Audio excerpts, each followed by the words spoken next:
बिस्मिल्लाहिर्रहमानिर्रहीम। अस्सलामु अलैकुम, आदाब। আজকে আমি কথা বলবো ডেভিল ইনুসের কিছু ভুয়া উদ্যোগ, ভুয়া বক্তব্য এবং ছলচাতুরি নিয়ে। তার আগে একটি মজার কথা বলতে চাই, সেটা হচ্ছে পরশুদিন আপনারা জানেন যে গুলিস্তানে আওয়ামী লীগের বেশ বড় সড়ো আর কি, এই সময়ের জন্য বড় সড়ো বলতে তো কয়েক লাখ বোঝায় সেটা না, বাট হাজারেরও বেশি উপস্থিতি নিয়ে একটি সাহসী মিছিল হয়েছিল পাকিস্তানের পররাষ্ট্রমন্ত্রীর উক্তির প্রতিবাদে। সেই মিছিলটা শুরু হয়েছিল বাইতুল মোকাররমের জিপিওর ওখান থেকে। মিছিলটা শুরু হওয়ার পরে আমাদেরই কিছু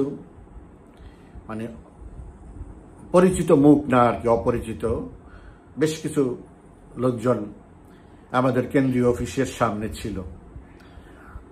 যখনই মিছিলটা শুরু হয়েছে, স্টেডিয়াম ক্রস করার পর ওইখানে যে সমস্ত কতগুলো ফালতু লোকজন যারা সাইনবোর্ড লাগিয়েছে, ব্যানার লাগিয়েছে, আওয়ামী লীগ অফিস দখল করেছে, ওরা যেভাবে পারছে 2 মিনিটের মধ্যে পুরা এলাকা খালি হয়ে গেছে। অথচ মিছিল কিন্তু বঙ্গবন্ধু এভিনিউতে ঢুকে নেই। তো এই কথাটা বললাম এই জন্য, এটা মজার এই জন্য যে কত সাহস এদের, এরা কত শক্তিশালী। মিছিল শুনেই তারা নদী সাঁতরিয়ে পাড়ি দেয়, আর চাইলে ওদেরকে তখন সবগুলোরে পিটিয়ে একদম বস্তা বেঁধে যেত, কিন্তু এটা এখন করা যাবে না। ওরা ওখানে ঘাঁটি করুক, সময় মতো সবগুলিকে স্টেডিয়ামে নিয়ে ঝুলে রাখা যাবে যখন সময় হবে। এইসব দখলদারকে, শুধু ওদের না, ওদের যারা গুরু আছে তাদের সহ। আপনারা জানেন যে ডেভিল ইনুস বিভিন্ন দেশে বক্তৃতা দিতে একটি কথার ফুলঝুরির বক্তা হিসাবে পরিচিত, যার কোনো ভিত্তি নেই, যার কোনো অন্তঃসার নেই। মানুষকে 9-6 বুঝিয়ে, এখন 3-0 বুঝিয়ে সে একটা বক্তা হয়ে গেছে, আন্তর্জাতিক বক্তা হয়ে গেছে। তার সেই অভ্যাস তো ছাড়তে পারেনি। বাংলাদেশে যখন ডাকাতি করে ক্ষমতা দখল করলো, তারপর থেকে আপনারা যদি মিলিয়ে দেখেন, যত বক্তৃতা করেছে, যত বিষয় নিয়ে আলোচনা করেছে, যত প্রতিশ্রুতি দিয়েছে, একটা প্রতিশ্রুতি একটাও সে পূরণ করতে পারেনি। কোনো প্রতিশ্রুতির সাথে, কোনো বক্তৃতার বিষয়ের সাথে বাংলাদেশের কোনো ভিত্তি নেই। দেখেন, আমি রোহিঙ্গা ইম্পর্টেন্ট ইস্যু, সেটা নিয়ে একটু পরেই আসছি। তার আগে আরো কয়েকটা বিষয় সে কি বলেছে। সে যে, আমি অনেক সময় তাকে রাজনৈতিক মূর্খ বলি। সে পিএইচডি দারি, সে উচ্চশিক্ষিত মানুষ, তাতে কোনো সন্দেহ নাই। তার অভিজ্ঞতাও অনেক, তাতেও কোনো সন্দেহ নাই। কিন্তু সেগুলি কিসের? সেগুলি সব হলো তার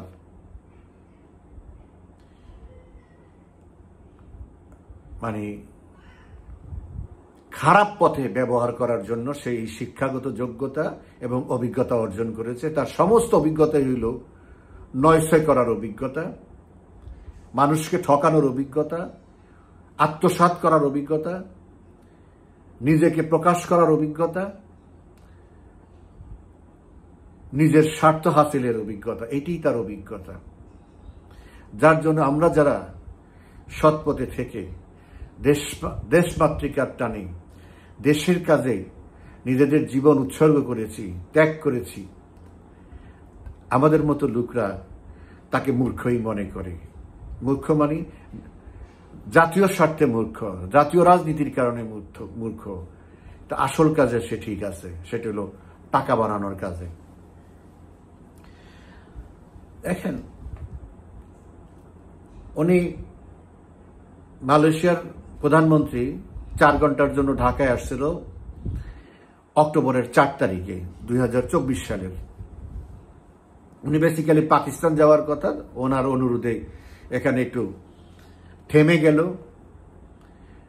যাতে মানুষকে দেখানো যায় মালয়েশিয়ার প্রধানমন্ত্রীর সাথে আমার সাথে খুব ভালো। ওনার তো এই শোআপটা খুব বেশি, ছবি তোলা, এটা করা সেটা করা, মানুষকে দেখানো, কারণ মানুষকে জানানো উনি যে কিছু না মানুষ মনে করে, বা উনি যে কিছু আদতে যে কিছু না, ওই কিছু বোঝানোর জন্য মানুষের বড় বড় মানুষদের, গুরুত্বপূর্ণ মানুষদের সাহচর্যে এসে সেটাকে প্রমাণ করতে চায়। তো ওইটারই একটা ওই কৌশলীর অংশ হিসেবে মালয়েশিয়া প্রধানমন্ত্রী আনোয়ার ইব্রাহিম এখানে 4 ঘন্টার জন্য স্টপ ওভার করেছিল। তখন তার সাথে মিটিংয়ে 2টা বিষয়ে আমি কথা বলবো। একটা হলো যে বাংলাদেশে যে 18,000 কর্মী মালয়েশিয়া যাওয়ার কথা ছিল, যাদের সময় মতো কাগজপত্র তৈরি হয় না, সময় মতো প্লেনের শিডিউল পায় না, এই জন্য যেতে পারে, আর সবই ঠিক ছিল, তো তাদেরকে ফেরত নেওয়ার জন্য অনুরোধ করেছে। এখন মালয়েশিয়ার প্রধানমন্ত্রী বলেছে আমি দেখব, কিন্তু মালয়েশিয়ার প্রধানমন্ত্রী যাওয়ার পরে উনি সহ এই ডেভিল ইনুস নিজে বলেছে প্রধানমন্ত্রী কথা দিয়েছে এবং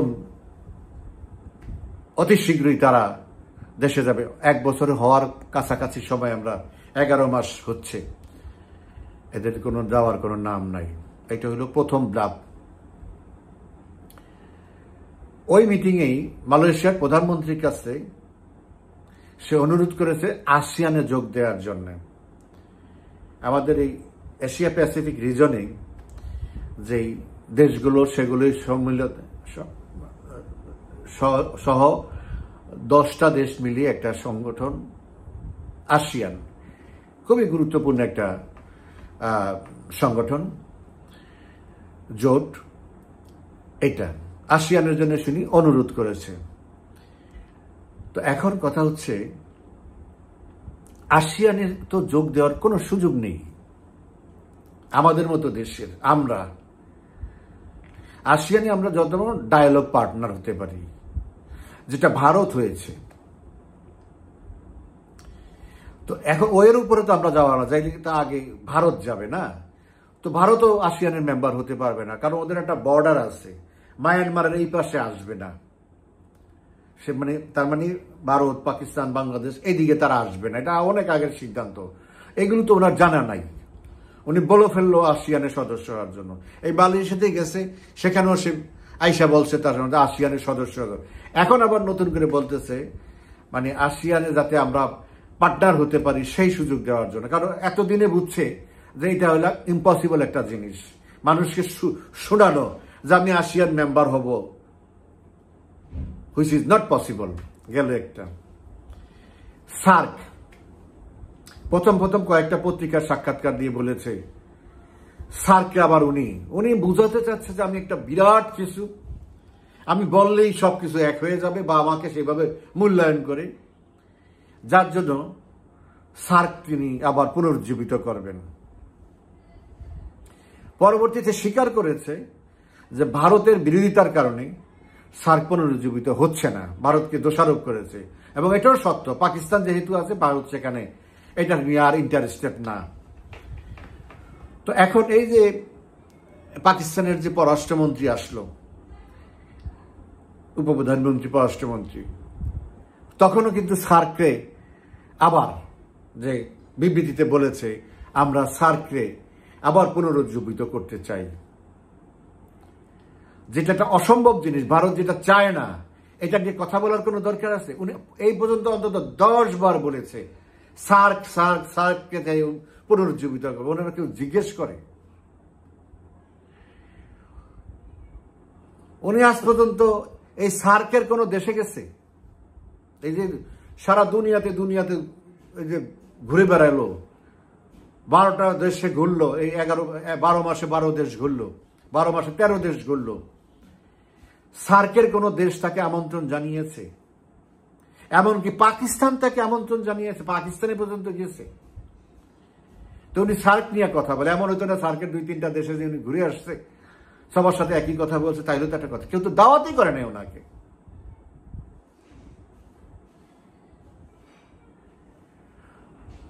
এখন ক্ষমতা দখল করার পরপরই উনি বলল কি, রোহিঙ্গা ফয়সালা করতে হবে। রোহিঙ্গাদের সমস্যার সমাধান করার জন্য উনি প্রথমে আনলেন ওনার দুষ্কর্মের বন্ধু জাতিসংঘের মহাসচিব অ্যান্টনিও গুতেরেসকে এনে রোহিঙ্গাদের ওখানে গেলেন। রোহিঙ্গাদের ওখানে গিয়ে বক্তৃতা দিলেন চাটগিয়া ভাষায়, বেশ সুন্দর। তাদেরকে ওখানে কথা দিলেন আগামী এই রোজার সময় গেল তো, এই ঈদের পরের ঈদ তারা মায়ানমারে গিয়ে করবে। দেখেন কত বড় ভণ্ড, কত বড় প্রতারক। সে কি জানে না এটা একটা ইম্পসিবল ব্যাপার?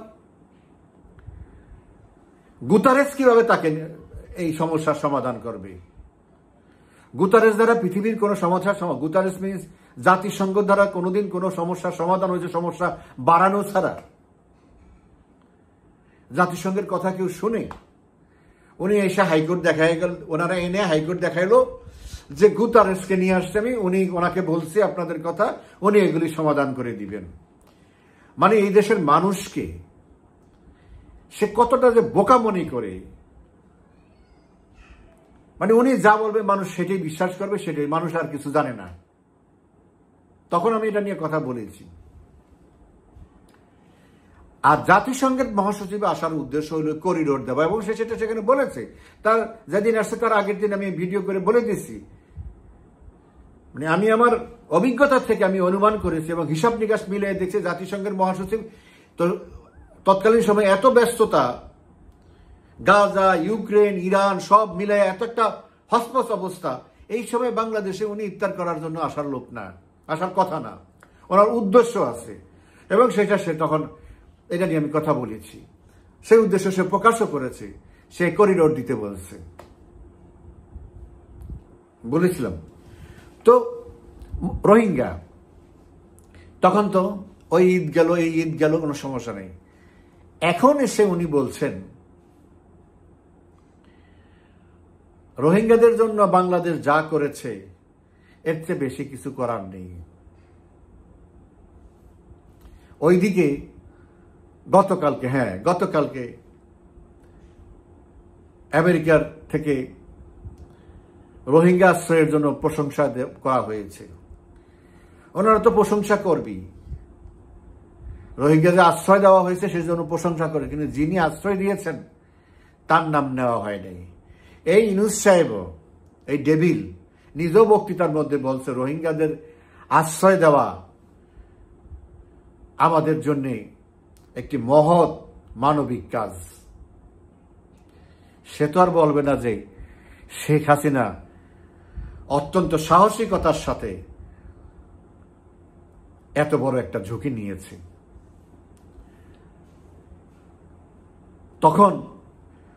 যখন এই রোহিঙ্গারা এসে এই আশা ঢল শুরু হয়েছে তখন তো আটকে দিয়েছিল, কারণ প্রধানমন্ত্রী শেখ হাসিনা জানতো যে এরা আমাদের জন্য একটা বোঝা হবে, আমাদের আইন শৃঙ্খলার জন্য একটা বিপদ হবে, আমাদের পরিবেশের জন্য একটা ঝুঁকি হবে এবং এদের ফেরত দেওয়া হবে ঝুঁকিপূর্ণ, মানে অনিশ্চিত। তারপরেও উনি এদেরকে আশ্রয় দিয়েছেন। উনি আশ্রয় দেওয়ার পরে দেশের সবাই তাকে ধন্যবাদ, সবাই, এই বিএনপি থেকেও ধন্যবাদ জানানো হয়েছে, সকল রাজনৈতিক দল, সবাই সারা বিশ্ব থেকে প্রশংসায় ডুবে গেছে। এমনকি নেদারল্যান্ডসের সবচেয়ে গুরুত্বপূর্ণ পত্রিকার ডিপ্লোমেট মাদার অফ ইউনিটি হিসাবে তাকে উপাধি দিয়েছেন। সেটা নিয়ে এখনকার মানুষ যারা এখন রাজনীতি করে এটা নিয়ে টিজ করে, রসিকতা করে, মাদার অফ ইউনিটি উনি কোথায় পেল, কে দিয়েছে মাদার অফ ইউনিটি? উনি আসলে নোবেল পাওয়ার জন্য এটা করেছে। ওনারা সবাই তখন প্রশংসা করেছে।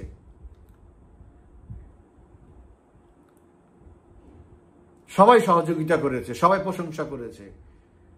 আর এখন বলে যে মাদার অফ ইউনিটি এটা বানানো।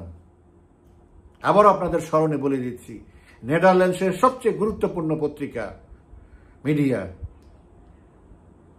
তারা ফ্রন্ট পেজে প্রধানমন্ত্রী শেখ হাসিনার ছবি দিয়ে, রোহিঙ্গাদের সাথে ছবি দিয়ে মাদার অফ হিউম্যানিটি তারা ডিক্লেয়ার করেছে। ব্রিটিশ এবং আন্তর্জাতিক অত্যন্ত গুরুত্বপূর্ণ পত্রিকা গার্ডিয়ানে ওইটার উপরে চমৎকার একটা আর্টিকেল ছাপিয়েছে। তো আজকে সেই সমস্যার তো সমাধান হয় নাই। এই ইউনূস ক্ষমতায় দখল করার পরেও ইতিমধ্যে 1.5 লক্ষের উপরে রোহিঙ্গা অনুপ্রবেশ করেছে। এই ইউনূসই বলেছে তারা আসতে চাইলে আমরা বাধা দেব না, আমাদের দরজা খোলা। উনি ভেবেছিল যে এদেরকে আসতে দিলে পশ্চিমারা ওনাকে বাহবা দিবে, আমেরিকানরা ওনার পাশে দাঁড়াবে, এই সমস্ত কারণে উনি দরজা খুলে দিয়েছে। আবার 1.5 লাখ আসছে, এখন আবার প্রায় লাখের কাছাকাছি বর্ডারের ইয়েতে এসে উপস্থিত হয়েছে। প্রধানমন্ত্রী শেখ হাসিনার আমলে মোট 8 লক্ষের লিস্ট দেওয়া হয়েছে মায়ানমারকে। সেখান থেকে 1,80,000 তারা বাছাই করছে। বিমস্টেকের মিটিংয়ে যখন গেছে ইউনূস, তখন তাকে সেখানে ওই তার নিরাপত্তা উপদেষ্টা ভুয়া খলিল তাকে ওই লিস্ট ধরাই দিছে। তারা এসে এখানে সে কি উল্লাস, সে কি বিশাল রাজ্য জয় করে আসছে, 1,80,000 ফেরত নেবে, কিছুদিনের মধ্যে ফেরত নেবে, সেই ব্যবস্থা আমরা করেছি। ইউনূস ম্যাজিক। আসলে তো এই 1,80,000 আগেই সেটেল করা ছিল। যেহেতু করিডোর টেরিডোর নিয়ে কথা হচ্ছে, এই জন্য একটা টোপ দিল মিয়ানমার, এতেই তারা অ্যাডভার্টাইজ করা শুরু করলো। তারা আমেরিকার এখানে ঢুকাইতে চাইছে করিডোর দিয়ে, যে আরাকান ফুল রাখাইন দখল করবে, এখানে শান্তি ফিরে আসবে, তখন রোহিঙ্গাদেরকে নিবে। উনি এই খবর পড়ে না যে রোহিঙ্গারা আরাকানদের বিরুদ্ধে, আরাকানরা রোহিঙ্গাদের মারতেছে, রোহিঙ্গারা আরাকানদের মারতেছে, এদের মধ্যে পর্যন্ত যুদ্ধ হচ্ছে, রোহিঙ্গারা বার্মিজ আর্মির পক্ষে। এবং এই যে রোহিঙ্গা ক্যাম্প, এটা হলো এখন সন্ত্রাসীদের একটা অভয়ারণ্য, জঙ্গিদের অভয়ারণ্য। এখানে মিলিটেন্টরা এখানে বসবাস করে, যাদের একটা বড় অংশ এই তথাকথিত ষড়যন্ত্রের আন্দোলনে এই শরিক হয়েছে। জামাতের বড় একটা শক্তি, মেইনলি জামাতের শক্তি এখানে কাজ করতেছে। ওটা জামাত অধ্যুষিত একটা জায়গা, এটা অস্ত্রাগারে পরিণত হয়েছে। সেই রোহিঙ্গারা কোনোদিন যাবে না ফেরত, যতদিন আমি ডক্টর মোমেন সাহেব যখন পররাষ্ট্রমন্ত্রী ছিল, আমাদের ডক্টর হাসান মাহমুদ যখন পররাষ্ট্রমন্ত্রী ছিল, আমি ওনাদেরকে বলেছি যে আপনারা এই রোহিঙ্গা সমস্যা যখন সমাধানের কথা বলবেন, আপনারা শুধু আমেরিকার কথা বলেন না। আমেরিকার যত বেশি বলবেন, সমাধান তত দূরে চলে যাবে। এই সমস্যার সমাধান হলো চীনের কাছে, এই সমস্যার সমাধান হলো ভারতের কাছে, আর এই সমস্যার সবার উপরে সমাধান হলো রাশিয়ার কাছে। আপনাকে এখানে জিওপলিটিক্স বুঝতে হবে, ইন্টারেস্টটা বুঝতে হবে। আপনি আমেরিকাকে, পশ্চিমাদেরকে তোষণ করার জন্য আপনারা তাদের কাছে দৌড়ান। এই যে ইউনূস এই যে একটা মিটিং করলো, সেমিনার সম্মেলন করলো ইয়াতে কক্সবাজারে 3 দিন ব্যাপী, আজকে শেষ হয়েছে। এটা হলো শো, এটা তো কোনো ফয়সালা হবে না। ওই মিটিং এ সে বলছে, বক্তৃতায় এই ডেভিল ইউনূস বলেছে যে মায়ানমার ছাড়া এই সমস্যার সমাধান হয়। এতক্ষণে অরিন্দম কহিলা বিষাদী এতদিন পরে বললো যে মায়ানমার ছাড়া এই সমস্যার সমাধান হবে না। আবার এই রোহিঙ্গাদেরকে এই সাইনবোর্ড নিয়ে উনি যখন জাতিসংঘে যাবে আগামী 24-25 তারিখে সেপ্টেম্বরের, তখন এই রোহিঙ্গা সম্মেলনের আয়োজন করছে জাতিসংঘের তত্ত্বাবধানে। এগুলি কিছু না, এগুলি একটা কাভারেজ নেওয়া, এগুলি বলা, কথা বলা, বক্তৃতা দেওয়া, এর বাইরে তার এখানে কিছু হবে না। তো মূলত যেই কথাটা আমি বলতে চাচ্ছিলাম আজকে, রোহিঙ্গাদের নিয়ে অনেক বেচা কিনা হয়েছে, এই নিউজ বহুত রকমের বেচা কিনা হয়েছে। উনি জানে যে এটা সমাধান করা সম্ভব না আমেরিকানদের পক্ষে, ইউরোপের মধ্যে। তারা এটাকে টিকিয়ে রাখবে, তারা এটাকে জিয়ে রাখবে বার্মাকে ডিস্টার্ব করার জন্য। তারা আরাকানদেরকে জিয়ে রাখছে বার্মাকে ডিস্টার্ব করার জন্য। যদিও আরাকান এখন ব্যাকফুটে আছে, তারা এখন চাপের মুখে আছে, অনেক জায়গা তাদেরকে ছেড়ে দিতে হচ্ছে। যে কোনো সময় তারা বাংলাদেশের দিকে মুভ করতে পারে, মানে পালিয়ে আসতে পারে। ইতিমধ্যে 2-4 জন করে আসা শুরু হয়েছে। রোহিঙ্গা যেগুলি আছে এগুলিও ছেড়ে দিতে হবে। ওনাদের তো আমেরিকা চাপ বললেই ওরা ছেড়ে দিবে, এবং আসতেছে প্রতিদিনই 200, 300, 500 করে ঢুকতেছে। এটা তো বলে না। এইভাবে করিয়ে তো 1.5 লাখ, 1,60,000-এর কাছাকাছি অলরেডি চলে আসছে। এখন রোহিঙ্গা 15 লাখের উপরে বাংলাদেশে। তো সেই রোহিঙ্গাদেরকে নিয়ে এখনো কেন বেচা হয়, এখনো ধান্দা চলতেছে। রোহিঙ্গার সমস্যার সমাধান, মূল সমস্যা রাশিয়ার কাছে। কারণ যেহেতু ইন্ডিয়া এবং চীন, মায়ানমারের তো একদম রাশিয়ার একান্ত বাধ্যগত। রাশিয়ার অস্ত্র দিয়েই তারা যুদ্ধ করতেছে। রাশিয়া তাদেরকে ফুল সাপোর্ট দিচ্ছে, বিমান দিচ্ছে, গোলা দিচ্ছে, হেলিকপ্টার দিচ্ছে, ড্রোন দিচ্ছে, সবই। কারণ এখানে কারণ হচ্ছে এখানে যুদ্ধ হচ্ছে যেমন ইউক্রেনে যেমন হলো ফিল্ড যুদ্ধ করছে Russia versus rest of the world, like NATO and other total 55 countries. ইউক্রেনটা হলো যুদ্ধক্ষেত্র। ইউক্রেনের তো 7 দিনও টিকে থাকার কোনো ক্ষমতা প্রথম থেকেই ছিল না, এখন তো শেষ। মূলত যুদ্ধটা তো পশ্চিমারা করতেছে রাশিয়ার বিরুদ্ধে। এখন এই রাখাইনটাও এখন সেই পর্যায়ে চলে গেছে।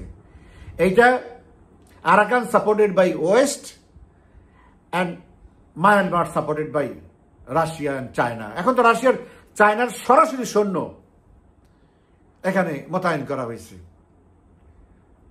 তাদের যে এস্টাবলিশমেন্ট আছে এখানে, ইন্ডিয়ার যে এস্টাবলিশমেন্ট এখানে আছে, এগুলি তারাই এখানে তাদের সেই প্রতিরক্ষার ব্যবস্থা তারা করেছে। এখন তারা এদিক থেকে সরাই দিচ্ছে এই বার্মিজদেরকে। আর মায়ানমার তো এখন প্রচন্ড চাপের মুখে রাখছে আরাকানদের, তারা টিকেই থাকতে পারবে না আর। সো এখান থেকে আমেরিকা সরে গেছে অলমোস্ট। এখন আর করিডোর তাদের দরকার নাই। কারণ দেশে এখানে যেহেতু রাশিয়া সরাসরি ইনভলভ হয়ে গেছে, এখানে ওই জমি ছাড়া আর কিছুই পাওয়া যাবে না, থাকবে না, সব শেষ। আর ইন্ডিয়ান প্রেসারে বাংলাদেশ আর্মি যেহেতু বলে দিচ্ছে যে আমরা এখানে মধ্যে ইনভলভ হব না, বাস আমাদের এখান থেকে করিডোরও যাবে না। তো এখন এই সমস্যাটা তো আলাদা একটা সমস্যা, ইটস দ্য ইন্টারন্যাশনাল প্রবলেম। রোহিঙ্গাটা এখন ইন্টারন্যাশনাল প্রবলেম। সেই জন্য বললাম যে যতদিন পর্যন্ত রোহিঙ্গারা এখানে থাকবে, এইটা দিয়ে মায়ানমারের সাথে তারা এই একটা চাপাচাপির মধ্যে রাখবে। এদের স্বার্থেই এরা এটা এতদিন পর্যন্ত জিয়ে রাখছে। আর এদের সাথে নিয়ে যত সম্মেলন করবে, সামিট করবে, ততই মায়ানমার এটা তাদের মাথায় আগুন ধরবে। চায়না এটার মধ্যে তখন মানে ঢুকাবে, তাদের নজর আরো বেশি দিবে যাতে সফল না হয়। ইন্ডিয়া তো এখন আরো বেশি দিবে। আগে যা ছিল একটু মানে হিসাব নিকাশ করে একটু বন্ধুত্ব টিকানোর জন্য, এখন তো আরো দিবে। এই জার্মান একটা পত্রিকা গতকালকের রিপোর্ট কি ফ্রাঙ্কফুর্টার অ্যালেঙ্গিমিয়ান, সো ওই পত্রিকায় নিউজ করেছে, এটা গতকালকের নিউজ। প্রেসিডেন্ট ট্রাম্প গত 1.5 সপ্তাহে বা 2 সপ্তাহে 4 বার ফোন করেছে মোদিকে। Modi did not pick up his phone, receive করেন এই ফোন। এখন কোন পর্যায়ে আছে? আমাদের দেশে পত্রিকা তো ওই ডিপ স্টেটের ব্রিটিশ আমেরিকান সাপ্লাই যা দেয় তাই আমাদের দেশের পত্রিকায় লেখে। এগুলি খুঁজে বের করে যে মোদি 4 বার ট্রাম্পের ফোন ফিরিয়ে দিছে, ফোন রিসিভ করেনি। রাজনীতিটা কোথায় গিয়ে পড়ছে? এই 31শে আগস্ট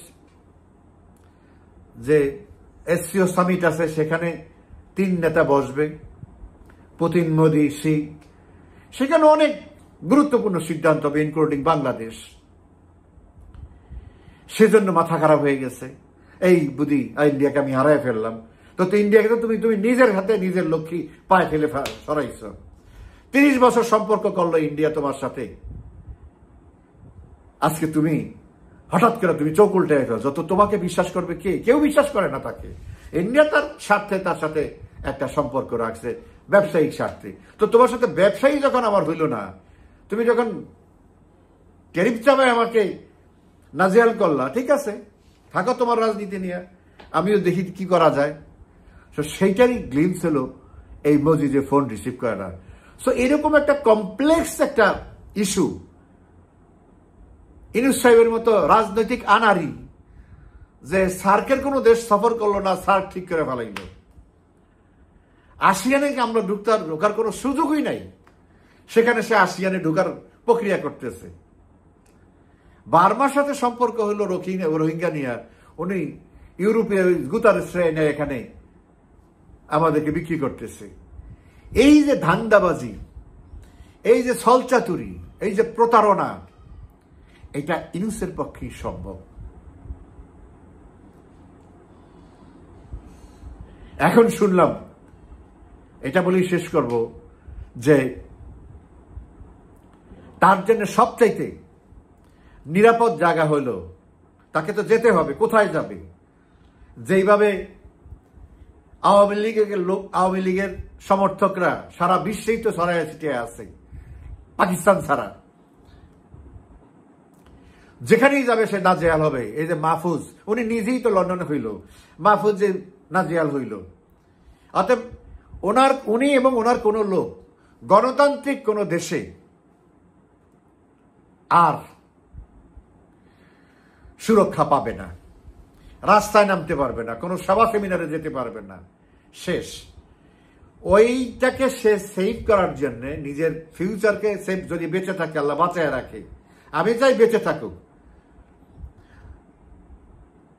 সে যেভাবে মানুষকে অপমান করেছে, মানুষকে লাঞ্ছিত করেছে মবের মাধ্যমে, তার বাহিনী দিয়ে, দুদুকে, তার এই দুর্নীতিবাজ দুদুককে দিয়ে যেভাবে মানুষের অপমান করেছে, ডিফেম করেছে, যেভাবে মিথ্যাচার করেছে, বাংলাদেশকে যেভাবে ধ্বংস করেছে, আমি চাই উনি অন্তত আরো 20 বছর বেঁচে থাকুক। যতদিন উনি বেঁচে থাকবে ততদিন উনি কষ্টে থাকবে, ততদিন উনি সাফার করবে। তার সেই সাফারিং হতেই হবে। He must suffer for his deeds. তা নাহলে শিক্ষা নিবে না। কোন স্বৈর শাসক, কোন ডাকাত বিদেশ থেকে এসে একটা শান্তিপূর্ণ ফুলের বাগানকে তছনছ করে দেয়, উনি যদি সাফার না করে, উনি যদি না ভোগে, তিলে তিলে না ভোগে, তাহলে মানুষের আত্মা শান্তি, বাঙালির আত্মা শান্তি পাবে না। সেজন্যই উনি এখন তার পরবর্তী ঠিকানা হিসাবে পাকিস্তানের সাথে নির্ধারণ করেছে। ওখানে আর ওনার বিরুদ্ধে মিছিল মিটিং হবে না, উনি আরামে আসে থাকে, এই একমাত্র দেশ পৃথিবীতে। এবং তার লোকজন যেন সহজে পাকিস্তানে চলে যেতে পারে, এই জন্য সরকারি এবং লাল পাসপোর্টধারীরা পাকিস্তানে এখন ভিসা ফ্রি করে দিচ্ছে, যাতে পালিয়ে যাওয়ার জন্য যখন তখন তারা দূরে ওখানে চলে যেতে পারে। ওই পথ করে ফেলছে সে। তার শেষ ঠিকানা পাকিস্তানে। ওই ডালিম যে পাকিস্তানে উঠছে না মেরে, তাকেও সেখানে যে উপস্থিত থাকতে হবে। এই পাকিস্তানি তার শেষ ঠিকানা। আমরা সবসময় বলতাম না, আমরা যখন মিছিল মিটিং করতাম আজ থেকে 40 বছর আগে, পাকিস্তানের প্রেতাত্মা পাকিস্তানে ফিরে যা। তো আজকে ইউনূসের বেলায় সেটাই হবে জোৎসই, যে ইউনূস তুই পাকিস্তানের প্রেতাত্মা, পাকিস্তানে ফিরে যা। ভালো থাকবেন, ধন্যবাদ।